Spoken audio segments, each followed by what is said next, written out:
Hi, welcome back to my channel. On Monday, September 16th, 2024, 5 contestants from the new Amazon Prime show Beast Games filed a class action lawsuit against Amazon and MrBeast's company. Among other things, the lawsuit alleges an environment filled with negligence, a lack of consistent meals, and sexual harassment. Several contestants were hospitalized. Many were not given adequate access to hygienic products or medical care. A lot has been redacted from the lawsuit, mostly under the contestants' individual experiences, but the sexual harassment subheading has a lot of redactions as well, and it's hard to imagine any of that helps. Like on page 20, under the subheading about sexual harassment, it just says, contestants 4 and 5 witnessed redacted, followed by a redacted figure. There's just no way that's a positive experience. When the whole thing is published, it's not going to reveal that they saw Carl's heart grow 3 sizes that day. It also has been reported that the show's claim of 1,000 contestants competing for $5 million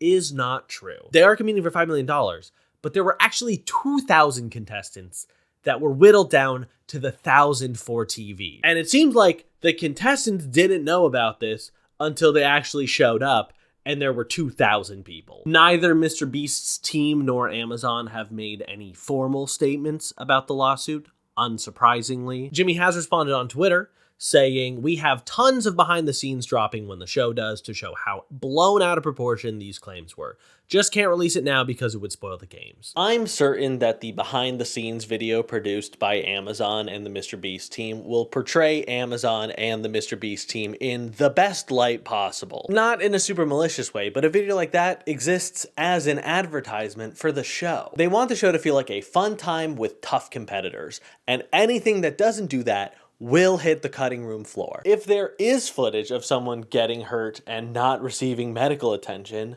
they're not going to put that in the video. But they also probably won't put someone getting hurt and receiving medical attention. Having to go to the hospital isn't exactly fun. And just because they have footage of something that did happen doesn't mean the opposite didn't. Just because they have footage of the contestants eating lunch doesn't mean that they were always given food. Just because they have clips of people having a conversation where no sexual harassment occurs doesn't mean that there aren't conversations that did have sexual harassment. They shot the show over the course of weeks. I'm sure a lot happened, and almost none of it will make the behind the scenes video. You can't be on YouTube and not know who MrBeast is. Even if you don't watch his videos, he's ubiquitous with the platform. He's more ingrained with the platform than other top creators, like more than iShowSpeed is with Twitch or Addison Rae was with TikTok, RIP TikTok, by the way. Welcome back, TikTok, by the way. MrBeast is YouTube. But this show isn't on YouTube. It's on Amazon Prime, the second largest streaming service in the world. I can imagine if you're a regular adult, like a parent who half monitors what their kids are watching on YouTube,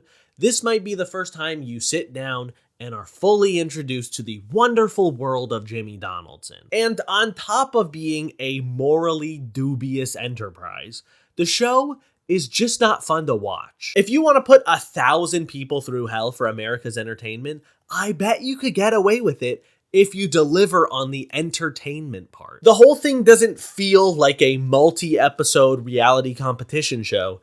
It feels like a very long MrBeast video that they're releasing in 45-minute chunks. Some of that comes from the editing. It's edited more like a MrBeast video than like an episode of Survivor. But there are so many choices that make more sense as choices YouTubers would make than as choices people who have made reality TV before would make. Before I even get into the show, I want to talk about the show's description. I gathered 1,000 people to fight for $5 million, the largest cash prize in TV history. We're also giving away a private island, Lamborghinis, and millions more in cash throughout the competition. Go watch to see the greatest show ever made. It's so funny to see a TV show's description written in the first person. Do they think that I think Jimmy wrote this himself? He's sitting there waiting to hit publish like, all right, I've got 3 sentences. How do I sell the show? It reminds me of those bumpers on Disney Channel that are like, stick around, Zach and Cody are getting up to some hijinks. And later on, Raven Simone will have a vision of the future. You won't believe what happens next on the Disney Channel. Anyway, the show begins with 1,000 with an asterisk contestants competing for $5 million. and it's immediately clear that this is Jimmy's take on Squid Game. What you are witnessing is real. A record-breaking number of 1,000 players is currently stampeding this arena. Yes, he's already made that before, and yes, Netflix has also made a reality competition show of Squid Game, and yes, now that season 2 of the scripted show is out, they will probably both do it again. It's definitely riding the line between inspiration and copying someone else's homework. While the challenges are all different, there's none from Squid Game. They're not even just games from people's childhoods. They do include the masked guards. Here's a little behind the scenes. This is our control room with all the guards. The classical music.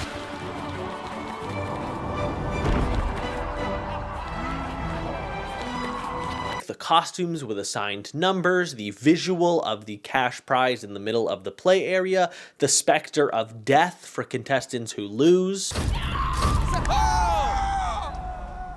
Oh my God! This is way less egregious than the fake gunshot wounds they used for the Squid Game reality show. What are we doing here? Guys, don't worry. The first few minutes of the fall are scary, but after that, it's totally fine. These people are not falling thousands of feet to their death. They are falling a few feet to get out of frame, and then they're going home. The stakes are already there. They lost out on $5 million. They've lost out on like even $10,000 would be a life-changing amount of money for most people. The big issue with starting with 1,000 contestants is that's too many people. There's nothing to latch onto. There's no way you're going to remember who these contestants are, and why would you? More than half of them are eliminated by the end of the first episode, and it's halved again by the end of episode 2. There is no point in getting invested in any player right now because MrBeast is just culling his herd. They don't even put player names in the lower third when they're doing the talking heads. That's how much they know that these people are not sticking around. Having more contestants on a show doesn't make it more interesting. Those two values are not directly correlated. If they were, The Voice would have 1 million contestants every season, and they already feel like they do. In the first game, these players are in long rows, and each row must have someone choose to eliminate themselves so the rest of the row can move on. The last 3 rows to do so are eliminated entirely. Right away, it's so much cheering and yelling and crying and screaming, and it's all emotional peaks with zero buildup.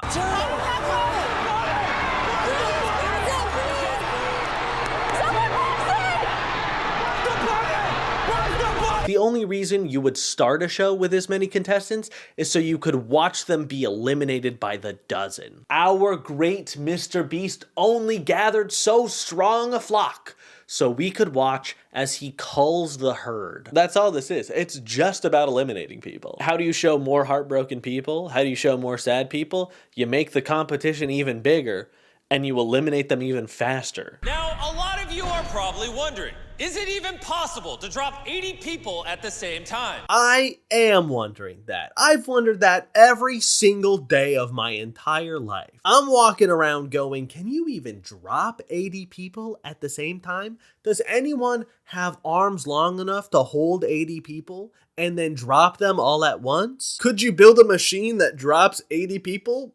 Probably. Like, not me, but like that machine could be built. And they do. They use it in the show.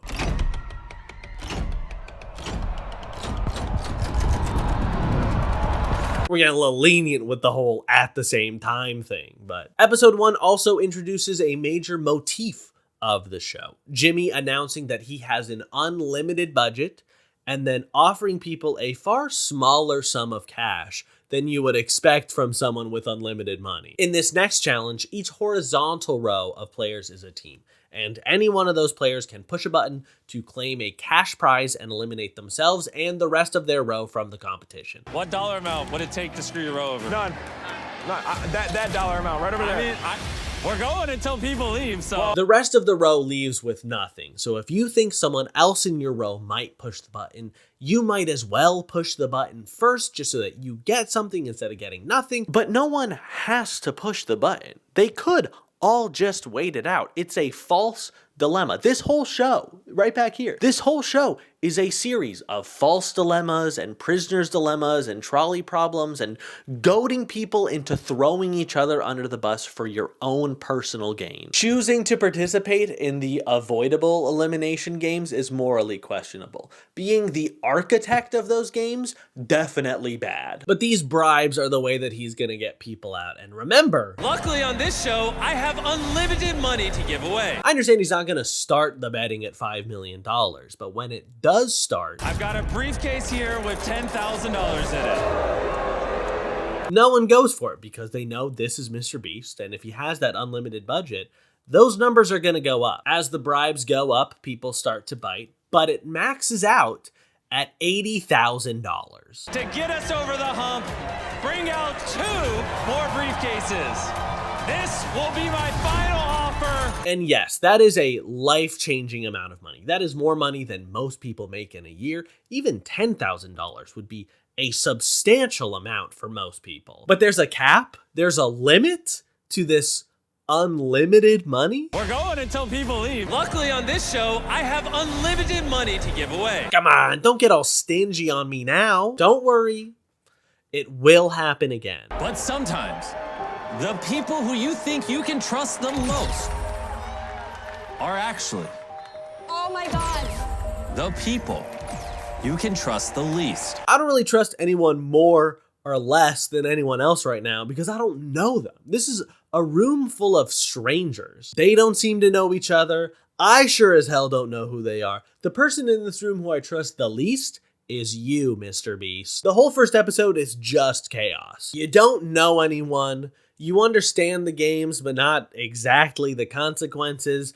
All of the MrBeast crew is in this hideous double-breasted jacket and hoodie combo. I'm already not a fan of the suit jacket and hoodie combo. I think it looks kind of tacky, but the double-breasted, that really takes it to another level. Do you think it's more likely that Jimmy's groomsmen wear this or some MrBeast merch at the wedding? Yes, my mom got me this hoodie, all right?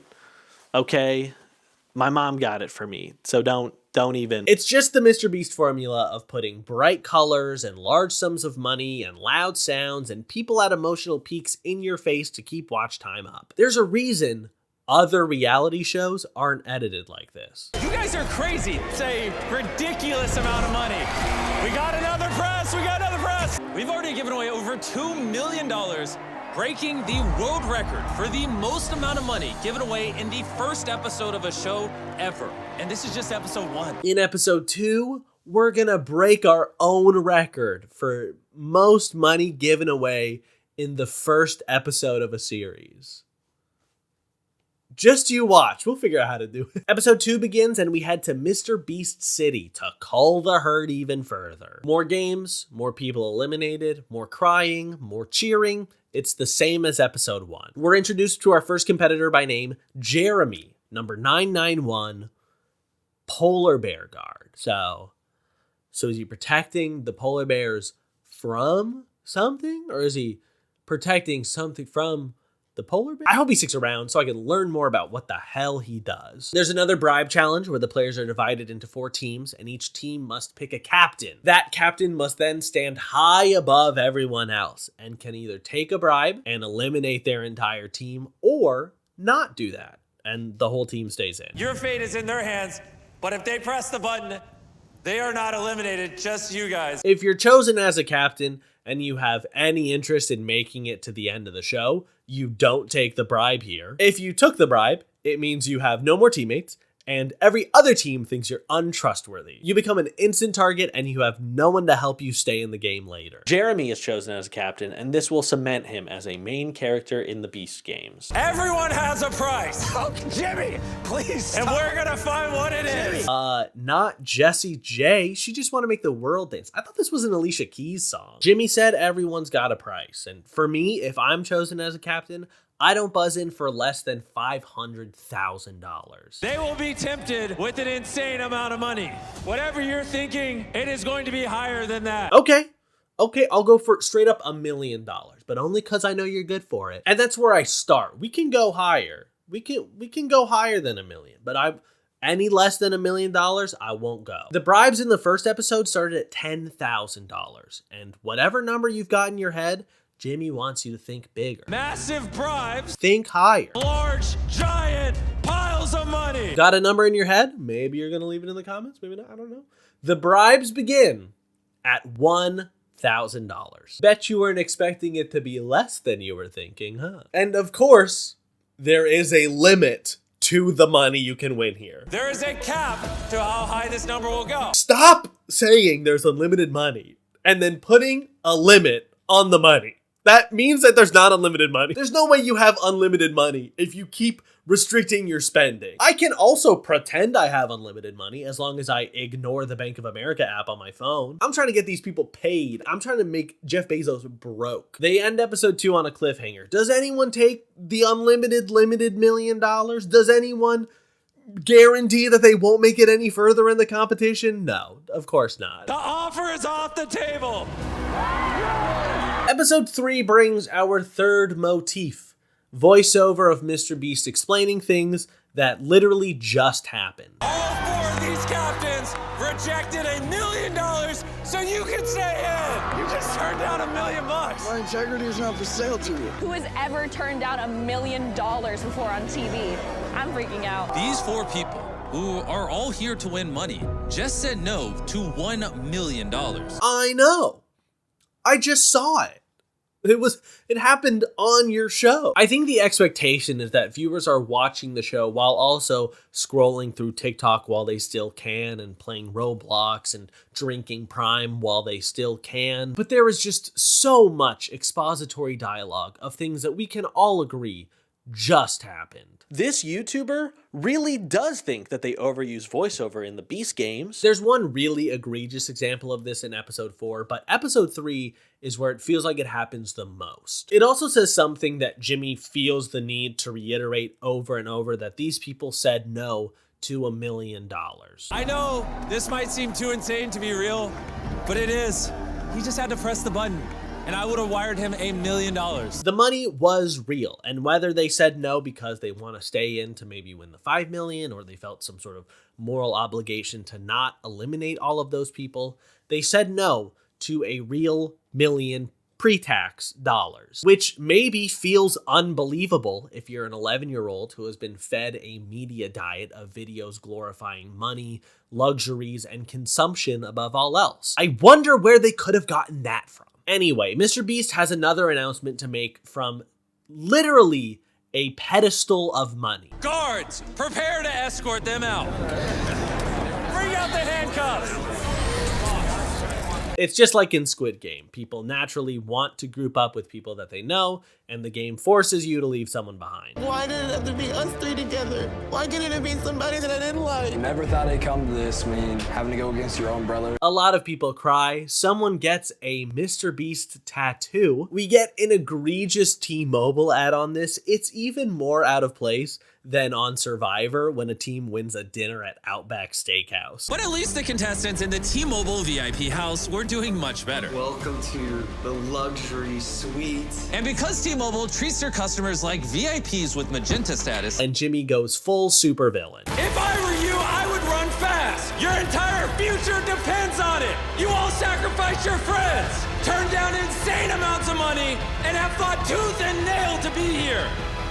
Don't let it be for nothing. And I get that this is a persona he's putting on for the show, and in this moment in particular, he's laying it on thick, trying to make this a fun supervillain moment. It's just harder to see him as a fun supervillain given the lack of food and lack of medical care and sexual harassment and lack of transparency and lack of pay. This is also the episode where MrBeast pulls out a gun.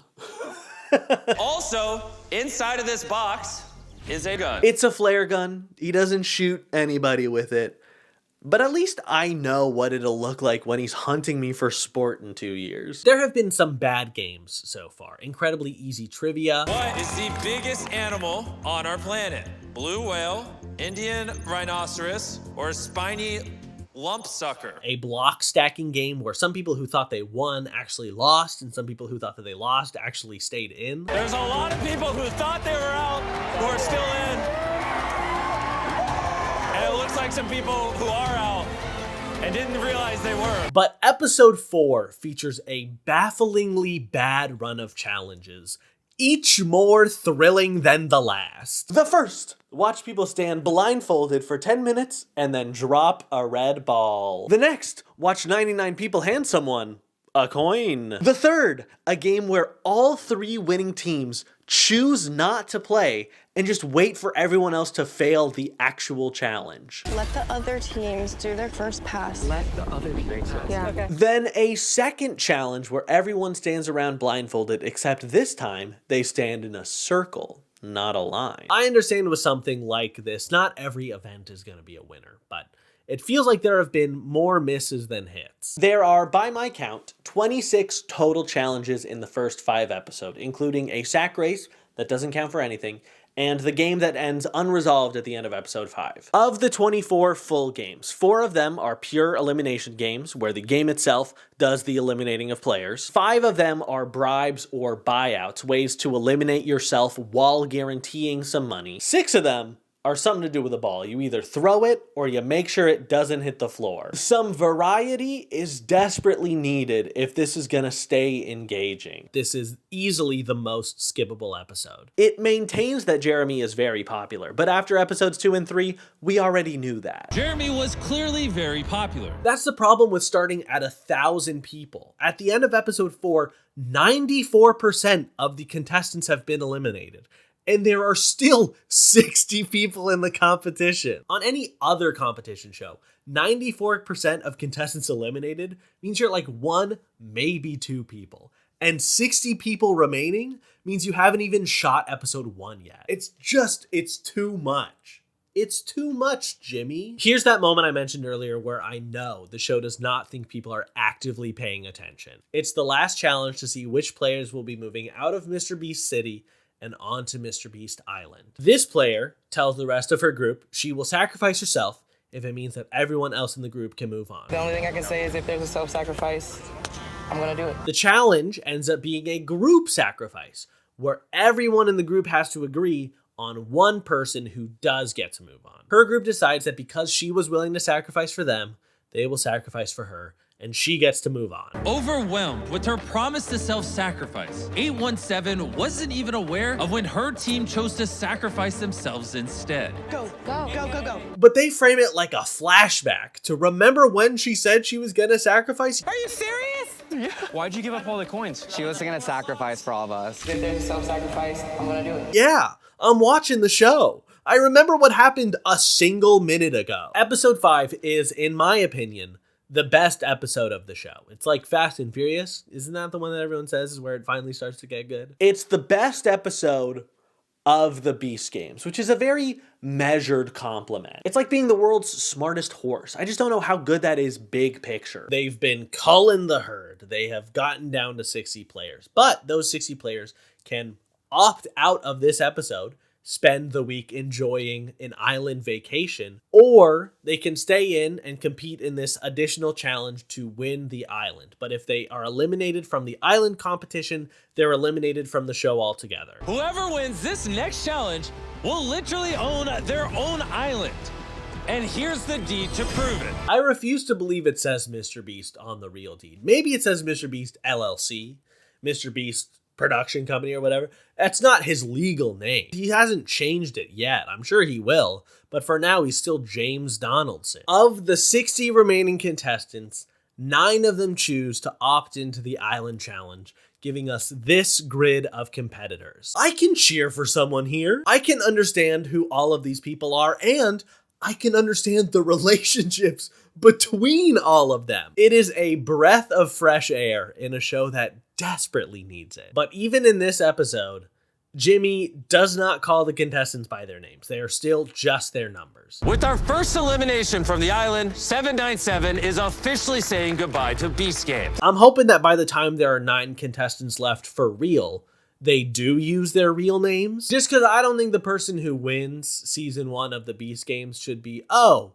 the games were won by 248. No, it should be the games were won by Yolanda Winston or whoever it is. Having 9 contestants means they can do challenges that aren't one simple action 50 times in a row. The challenges can actually start to have mind games and social deduction, and most of them don't, but it's the thought that counts. The way that they eliminate players is a little more mean in this episode. Because previous episodes have had to move so many people, it's just been like, everyone has to leave. Your team's eliminated, you walk out of the city. That's a great way to eliminate people. They're just not there anymore. This episode has a little more of an island theme. It's pretty clearly taking from Survivor here, but instead of having flames that are extinguished, each player has a flag that is burned when they're eliminated.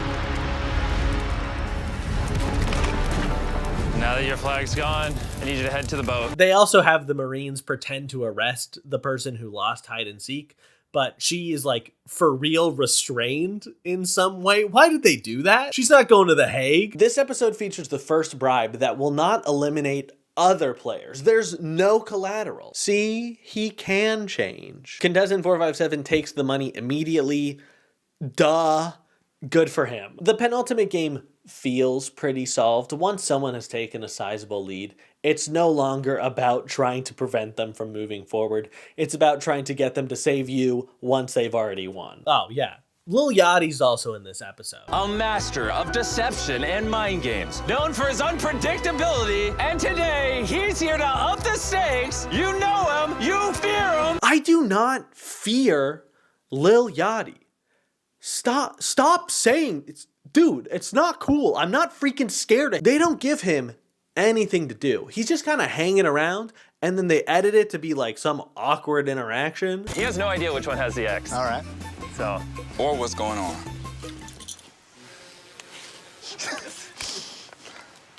Hey, you're the ones who paid a celebrity to stand around and do nothing. He did literally everything you asked him to do, which was show up so you could say you had Lil Yachty on the show. It's not his fault that there was no direction given. Why is Lil Yachty here?